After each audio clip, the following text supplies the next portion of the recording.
कांग्रेस अध्यक्ष के लिए अशोक गहलोत की पहली पसंद क्यों है? इस सब मामलों पे चलिए आज जिक्र करते हैं कि राजस्थान सीएम की जादूगरी क्या है।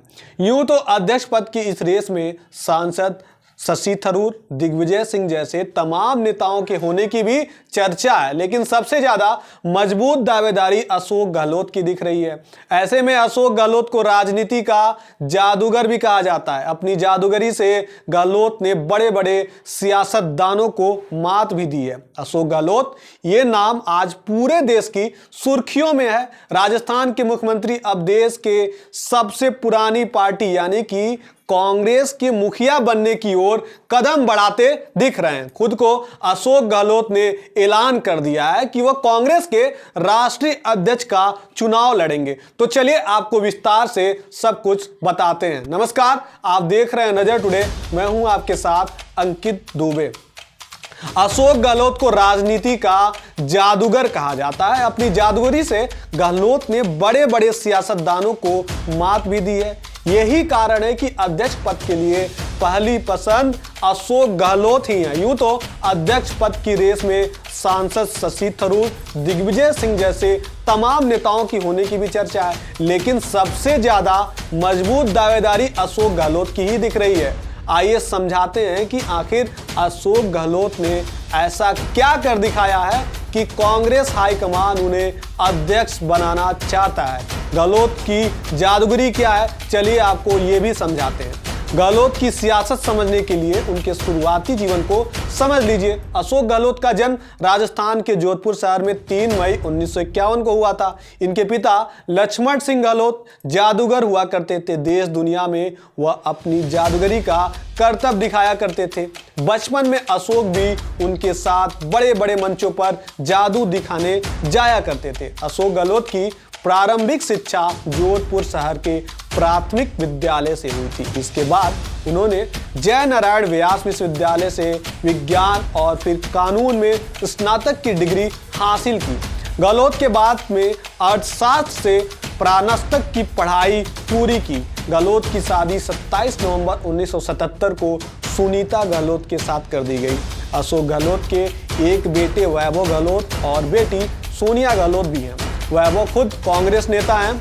इंदिरा गांधी के कहने पर कांग्रेस में आए 1971 के युद्ध के दौरान लाखों शरणार्थी भारत आ रहे थे। तब मशहूर डॉक्टर सुब्बा राव कई शहरों में सेवा के नाम से लगे हुए थे। अशोक गहलोत भी उनके साथ सेवा कार्यों में लग गए थे। कहा जाता है कि इसी दौरान तत्कालीन प्रधानमंत्री इंदिरा गांधी का दौरा हुआ था। उन्हें अशोक गहलोत काफी मेहनती लगे थे।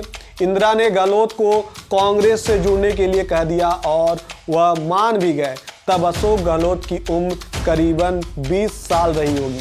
वहीं से उनका राजनीतिक सफर बिल्कुल पलट गया। 1972 में अशोक ने स्नातक कर लिया, लेकिन उन्हें नौकरी नहीं मिली। तब घर वालों ने जोधपुर से 50 किलोमीटर दूर पीपाड़ शहर में खाद और बीज की दुकान खुलवा दी, लेकिन धंधा नहीं चला तो अशोक वापस घर लौट गए।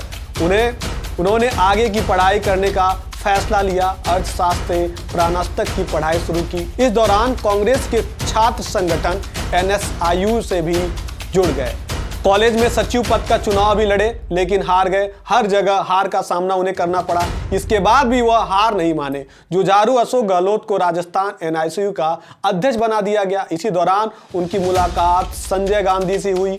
अशोक ने संजय के लिए खूब प्रचार प्रसार किया। दोनों के बीच दोस्ती भी खूब जम के हुई। पहला चुनाव हार गए, लेकिन लड़ना जारी रखा। उन्हें एक तरह से गहलोत कभी हार पसंद नहीं किया। देश में आपातकाल के बाद हुए चुनाव में कांग्रेस को हार का फिर से सामना करना पड़ा। इसके बाद राजस्थान में विधानसभा चुनाव हुए।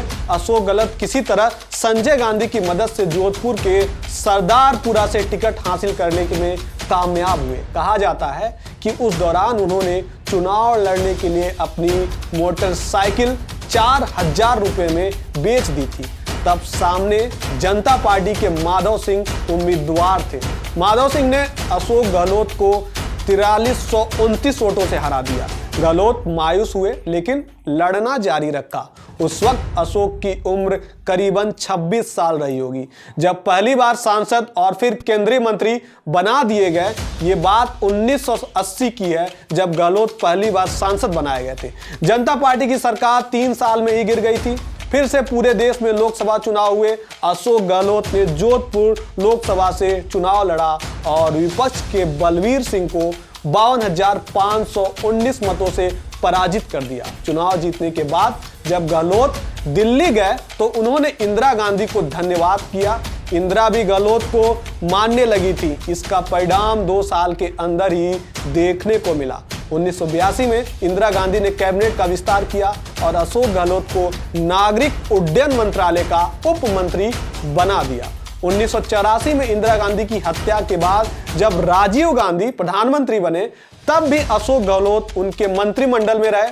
फिर राजस्थान की राजनीति में सक्रिय हुए। 1985 में राजीव गांधी ने अशोक गहलोत का प्रदेश कांग्रेस का अध्यक्ष बनकर राजस्थान भेज दिया गया। 1998 में चुनाव हुए और कांग्रेस को बड़ी जीत मिली। 200 सीटों वाले राजस्थान में 153 सीटें कांग्रेस की थी। नजर डाले तो एक बड़ी जीत थी। अशोक गहलोत को इस जीत का तोहफा मिला और उन्हें मुख्यमंत्री बना दिया गया। तब पहली बार अशोक गहलोत मुख्यमंत्री बने थे। हालांकि 5 साल बाद इससे बड़ा उलटफेर हुआ। 2003 में हुए विधानसभा चुनाव में कांग्रेस 153 में से 56 सीटों पर सिमट गई। भाजपा ने 120 सीटें जीतकर सरकार बनाई और वसुंधरा राजे सिंधिया मुख्यमंत्री बना दी गई। फिर देश में जादू बिखेरने लगे। गहलोत राजस्थान में चुनाव हारने के बाद गहलोत ने संघर्ष जारी रखा। सोनिया गांधी ने अशोक गहलोत को दिल्ली बुला लिया। अशोक गहलोत को पार्टी का महासचिव बना दिया गया। इस दौरान उन्हें उत्तर प्रदेश, हिमाचल प्रदेश, छत्तीसगढ़, दिल्ली के प्रभारी भी बना दिए गए। 2003 में हिमाचल प्रदेश विधानसभा चुनाव में कांग्रेस की बड़ी जीत मिली। 68 सीटों वाले हिमाचल में 43 सीटें कांग्रेस को मिली, जो कि पिछले चुनाव से 12 सीटें अधिक थी। 2003 में ही छत्तीसगढ़ में भी विधानसभा चुनाव हुआ। हालांकि इसमें कांग्रेस को हार का सामना करना पड़ा, लेकिन अशोक गहलोत की भूमिका काफी चर्चा में रही। तमाम सत्ता विरोधी लहर के बावजूद गहलोत की सूझबूझ से कांग्रेस ने 37 सीटें जीतने में कामयाबी हासिल की। उस साल छत्तीसगढ़ में भाजपा की सरकार बनी थी। 2003 में ही दिल्ली में हुए विधानसभा चुनाव में भी अशोक गहलोत ने प्रभारी की जिम्मेदारी निभाई और पार्टी ने फिर से सत्ता हासिल कर ली। कांग्रेस की शीला दीक्षित मुख्यमंत्री बना दी गई।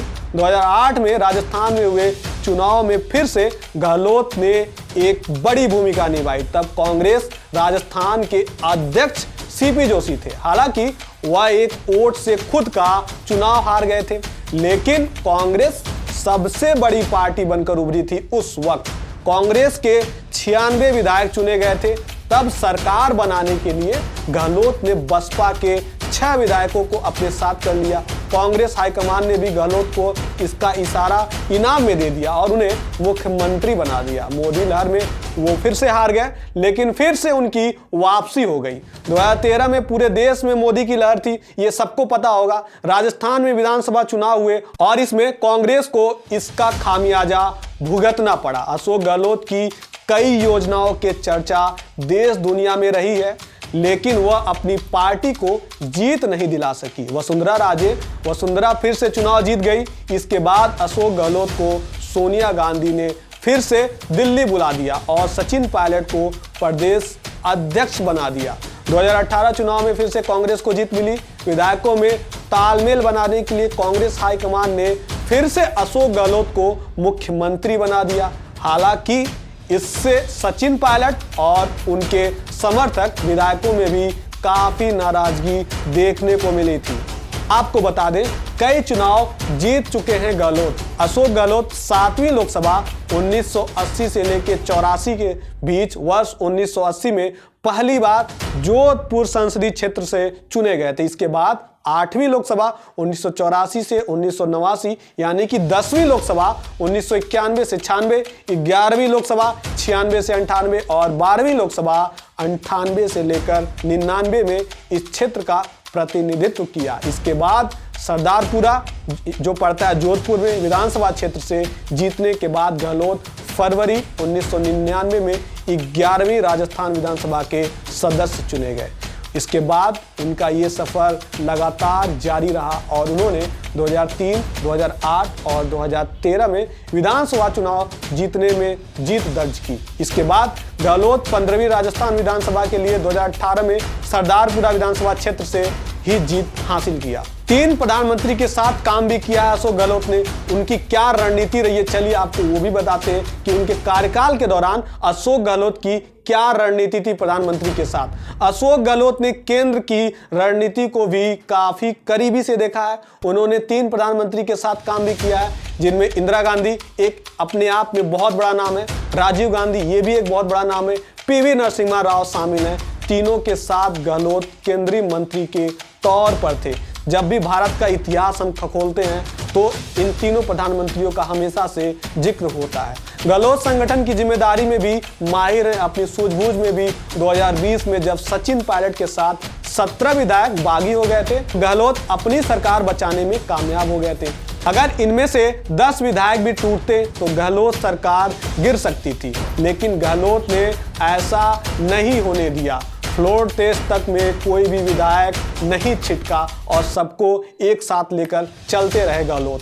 गुजरात में भी कमाल कर चुके हैं गहलोत। आपको बता दें 2017 के गुजरात चुनाव में भी कांग्रेस महासचिव के तौर पर अशोक गहलोत ने अहम भूमिका निभाई थी। तब उन्होंने पार्टी अध्यक्ष बने राहुल गांधी की रीलॉन्चिंग की थी। भाजपा लगातार कांग्रेस पर मुस्लिम तुष्टीकरण के आरोप लगा रही थी।